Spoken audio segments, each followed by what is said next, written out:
Greetings, everyone, and welcome to Anime Night in the Dojo. Today's featured show, Shield Hero, Season 4. Hi up, Shield Hero, Season 4, Episode 10. Welcome back to the dojo. I'm Ryu. That's Age. This is not Power Rangers. And we're back for more Anime Night in the dojo.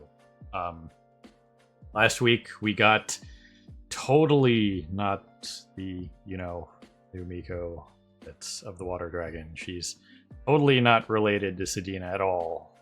And that's totally not her autograph that was given to the Tokugawa Shogunate. Oh, wait, they're not the Tokugawa Shogunate? They're just...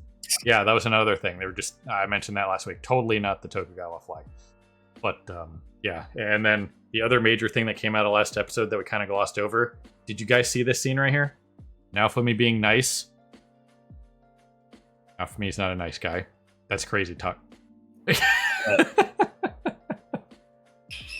That's clearly propaganda. Yep, that's false news. Yeah, that's fake news. It was in just Raftali saying, "Oh, it's weird seeing you two together alone." It's like they've been together alone several times, so kind of missed out. If you knew how many times they've been alone together, you might freak out a little bit. But she's part of the harem, so who cares? I'm sorry, the not harem, so who cares? Every week there's a new contender to be part of the not harem. Because, Sin and or Sign. Well, Sign is probably correct. Sane. Yeah, they're calling her Sane, but yeah. Randomly entered the fray on that, and then now we have the other Miko who, she's probably gonna try, because that's just what happens in this show.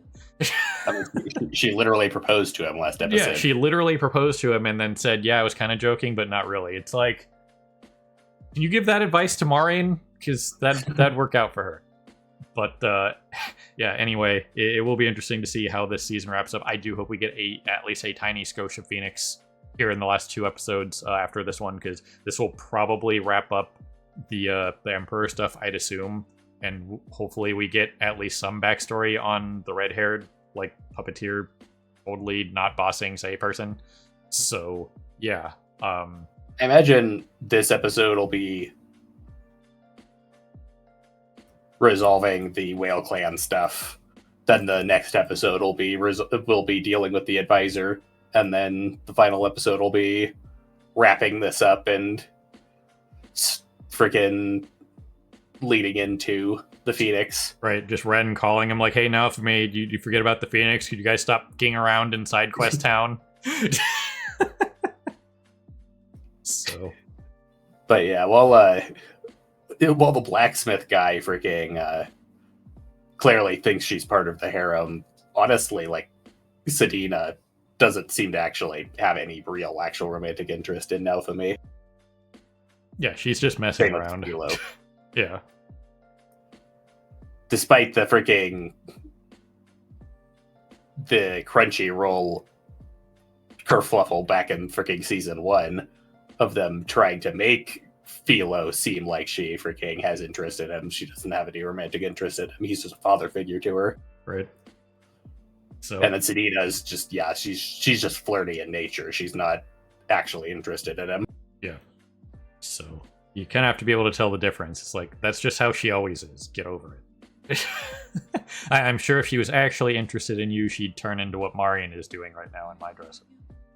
So, anyway, that being said, let's just go ahead, push some buttons, see what's up with this, and, hopefully it's reasonable. I promised you guys I wouldn't bring up the other crap anymore, so I will not. So, people are on Patreon, we'll get the timer set up, and people on YouTube, as always, will see you on the other side of the edit for the discussion and review. And if you guys want to see a live reaction, it's always down there in the description. So, yep. So, I'm going to push some buttons and get going. So, here goes some. Well, alrighty then. This started off as your traditional meeting of military leadership and whatnot. And then it devolved into Machina is a bitch, and that's it. She's evil. Yeah. That's where we're at right now. She's the apparent Regency Council for the young Emperor. We talked about it at the end of the reaction there. Who knows how long this kid has been a kid chronologically. You know what I mean? because once again, the beast folk level up via life experience and stuff like that. So if he's just sitting in the room doing nothing, being told what to say and do, then not leveling up at all. Yeah, the beast folks age is entirely based on their life experience, not time passage. So if you're sitting around getting no life experience, you're never going to actually grow up. Yep. So that's the only last thing here is what the deal is with Machina. How she became like the Regency Council basically for this Emperor and what her deal is. It appears that the Water Dragon Miko, you know, as a priestess, is expected to follow orders, which from like again the spiritual standpoint of that, it doesn't really make sense that they would have to follow the orders of any government because they are, you know, the priestess appointed to be the Water Dragon's, you know, conduit basically. Even if the previous one, like they said, didn't have any oracles, okay, yeah, she's part of the Whale Clan, whatever. But still, if you're appointed to that role, even if you don't have a connection to the patron deity, in this case the Water Dragon, you would assume that you would still be pretty much untouchable and not be able to be talked down to by some Regency Council that has nothing to do with taking care of the people or whatever, you know what I mean, that is on the priest. So, well, yeah, from what we've gathered, like, the priestess doesn't really have much in the way of like actual political power herself, but she is generally considered to be beyond reproach by most of the government. She answers only to the Emperor, but in this case, the Emperor answers to Machina, so therefore she does. Yeah. So it's just kind of a weird thing where unless Machina has some crazy thing blackmail adjacent, why doesn't the Miko just kill her? Remove the problem. You know what I mean? I don't see the problem here. Like, if it's just her and she can be taken out and she's the head of the problem, that seems like a pretty easy fix. Then the Emperor's free to do whatever and you can move on with your day. So she must have some serious freaking blackmail potential over here, because otherwise it makes zero sense. Yeah, she either has some form of political shenanigans keeping the Miko in check, or she is just too strong for the Miko to beat by herself. Right. But in either case, other than that, yeah, like normally speaking, in this kind of a dynamic, her being the enforcer and like the hand of the Emperor should immediately step in and deal with someone like Machina herself. Yep. So there has to be some political shenanigan going on there. Like, there's a wacky old school time bomb underneath the whale village and everybody's trapped there and can't leave, and if she disobeys orders, she'll push the button and all the whale people will die. You know what I mean? One of the classic villain things. You know what I mean? But if it's not something reasonable, I'm seriously going to question why the hell she didn't just depose her. You know what I mean? You're just gonna have singed gas her hometown. Yeah, something like that. You know, go full Sylvanas, whatever. But it's just, we've got nothing on her. You know what I mean? As the viewer, all we have is she's evil. Yep. Okay, why though? You know what I mean? By now, we would have gotten something. You know what I mean? It's like, if we're gonna do this, can we at least understand why she's evil and a bitch and what she's doing to keep all these people in check and under her thumb? So there has to be something. You know what I mean? Is she like a one in a generation, like some sort of mage or something that can like nuke people off the planet like Megumin, or what? You know what I mean? Like, what is her deal? Yeah, it hasn't even been like drip fed, you know, not even anything to speculate on, like, oh, it could be like one of these like three things. I was just throwing stuff at the dartboard with what I was saying. You know what I mean?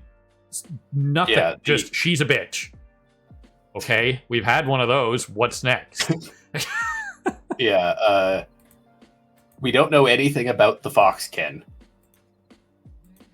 Like, we know that like the Whalekin and the White Tigerkin are like supposed to be exceptionally powerful in combat. We don't know anything about the Foxkin, apart from just, you know, what could potentially be inferred from like real world mythology Yeah. and fiction. Yeah. Uh, And again, preface this again by saying maybe there's something drip fed in the source material, but we don't know. We can only go off of the anime here, so if there is something, okay, but then it should be in here. What I mean?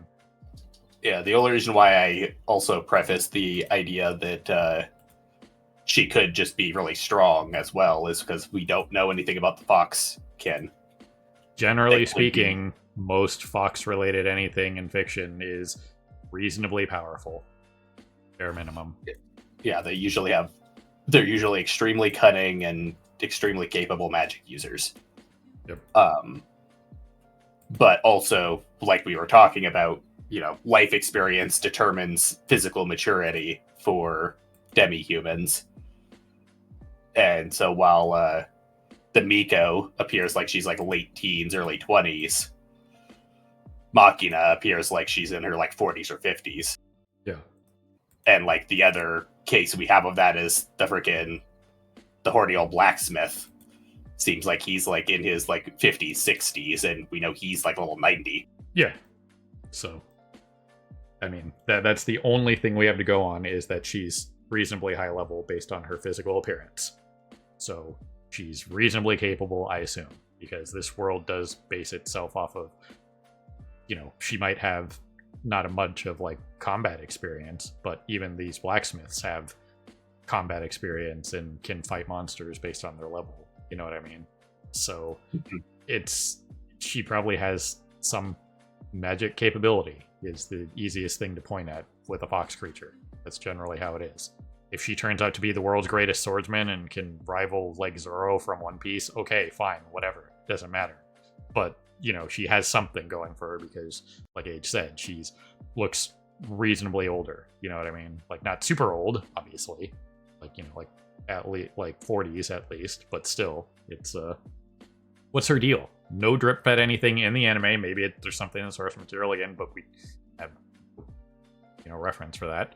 But yeah, once again, all we have really is just inference of that she's a fox demi-human, and fox demi-humans typically are powerful mages in most mythology, and just that we know how demi-humans function in this, and that the older they appear, the more experienced they are. Yep. So it's just kind of a weird situation. It is what it is. Crunchyroll players crunchyrolling. There was suggestive dialogue in this one. I will give it that, and violence, sure. But either way, Raphtalia got the blessing. She's able to do a thing with the blessing now that can help the heroes. Okay, we'll probably get more on that at some point. I'll have to go back and look at what that actually said, but landing on the frame is probably going to be effort. Okay, Pacifier's blessing granted. We didn't see what that did, though. Okay, so limited release of Spiritual Bindings 2 Seal Resistance Medium. So that's probably what Naofumi was saying with being able to ignore the the Sakura barrier that's supposed to turn off the cardinal weapons. Yeah, she basically made it to where they're resistant to the barriers now. So like while they're still affected by them, they aren't just outright unable to use any other hero abilities inside them. Yep. So either way, I'm glad they're still doing the HUD and stuff like that. We can see Naofumi still has the curse effect. They read a little bit more about the cardinal weapons, which again, we talked about at the end of the reaction, but we got to make it again here is, holy crap, you guys. Can you believe that the cardinal weapons are stronger when they're fighting together, as was how it's supposed to be? Teamwork. Can you guys believe that? That'd be like if you're playing Castle Crashers and every Castle Crasher went to a different castle on their own and you expected to beat the game. Can you imagine that?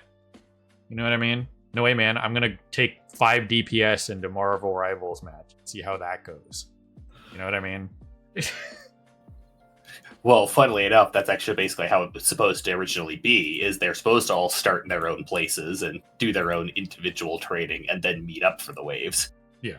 But again, they were basically just told, go and train, but they was never like explicitly like, hey, just so you guys know, by design, the cardinal weapons work together better when they're together. You know what I mean? When they're within proximity and you're working as a team, you're stronger. Like Naofumi points out, like when they were fighting that priest from that random church that was a problem that one time that was working with Bitch. So, but yeah, imagine that. The cardinal weapons work better together, and then they have the Super Saiyan release that drains their mana for whatever. They can give the energy back that they sap from the heroes to have a temporary Super Saiyan like power boost. Okay. Yeah.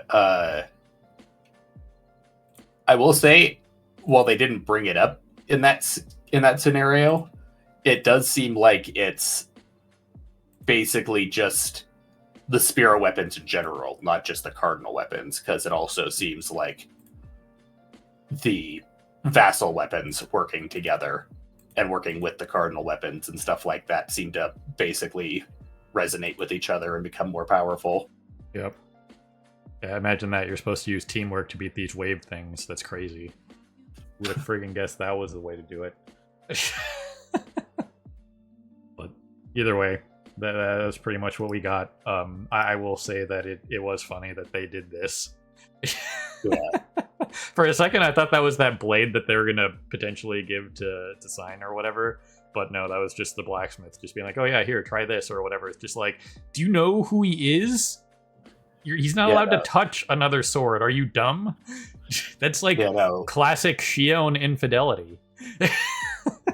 Yeah, no, once again, the cardinal weapon wielders are not allowed to wield anything but their cardinal weapon.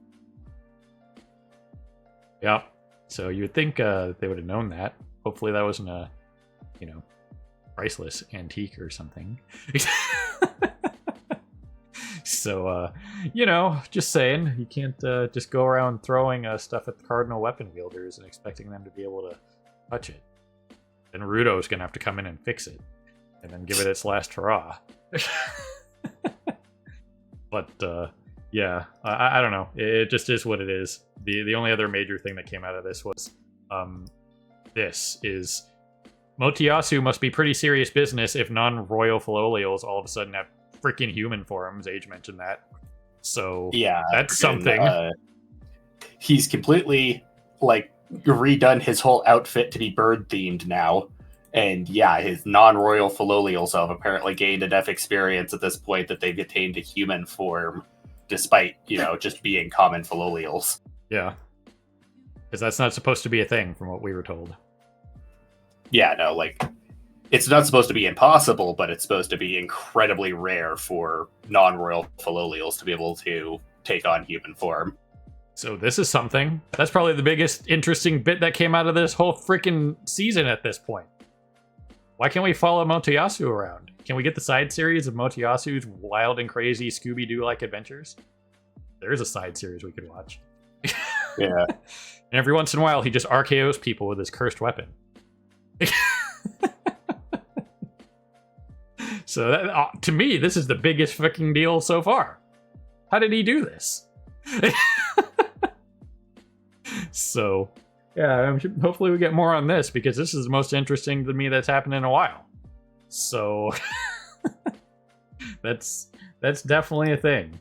But, yeah, I mean, we have all this. That is what it is. Again, she's evil. We get it.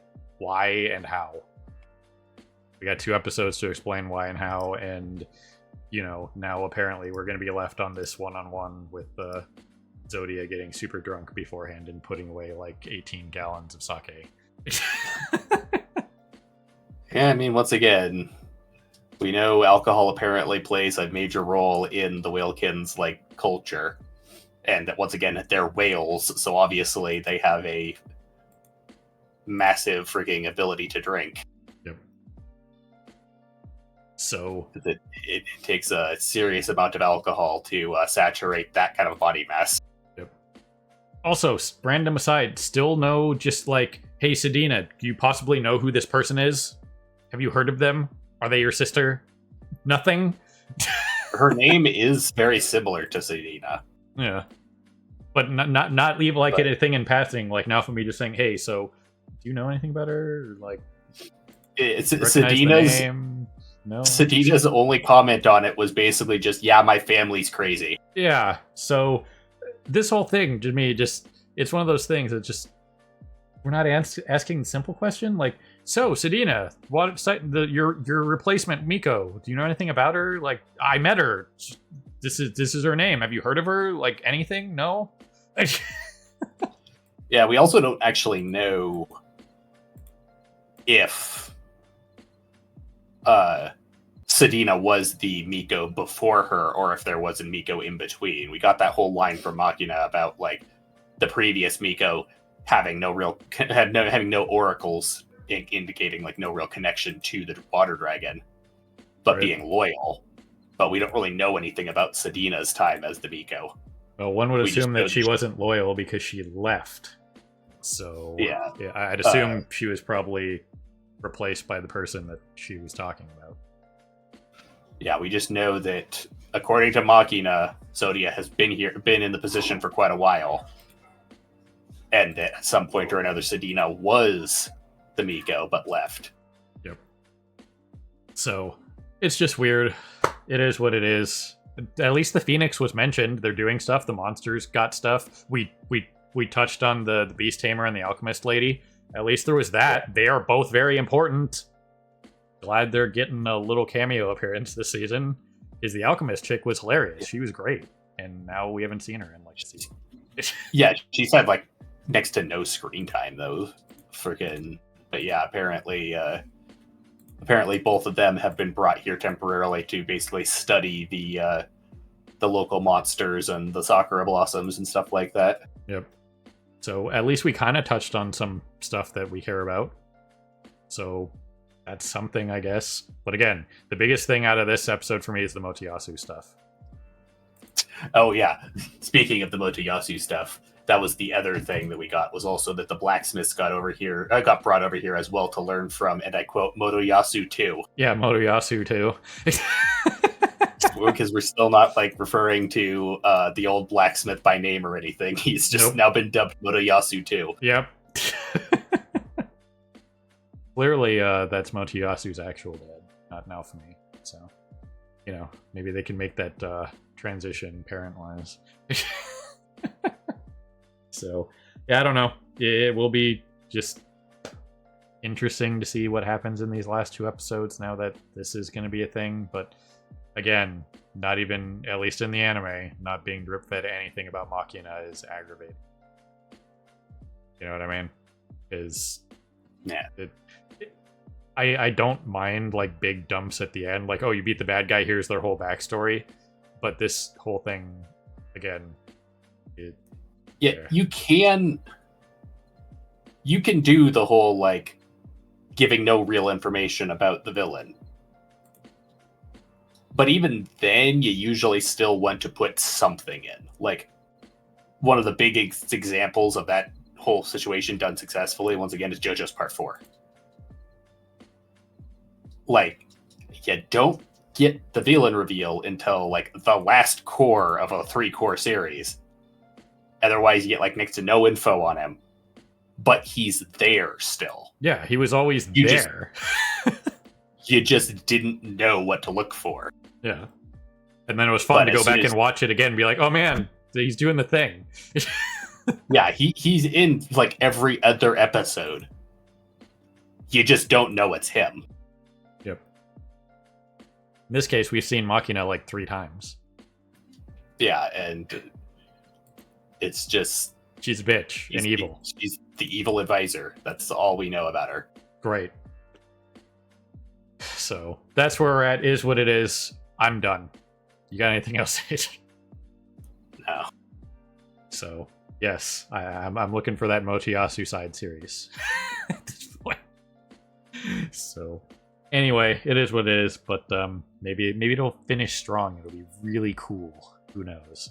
So anyway, ladies and gentlemen, people of YouTube, beyond time you're watching, we always appreciate you stopping by and hanging with us here in the dojo for more Anime Night in the Dojo. And this was Shield Hero Season 4, Episode 10. Have a good morning, evening, afternoon, whatever it is for you. Have a good one. See you next time. Hey everyone, Victoria here. If you enjoyed the video, please consider pushing those like and subscribe buttons. Your support is greatly appreciated. Thanks again for your time, and we hope to see you again in the future.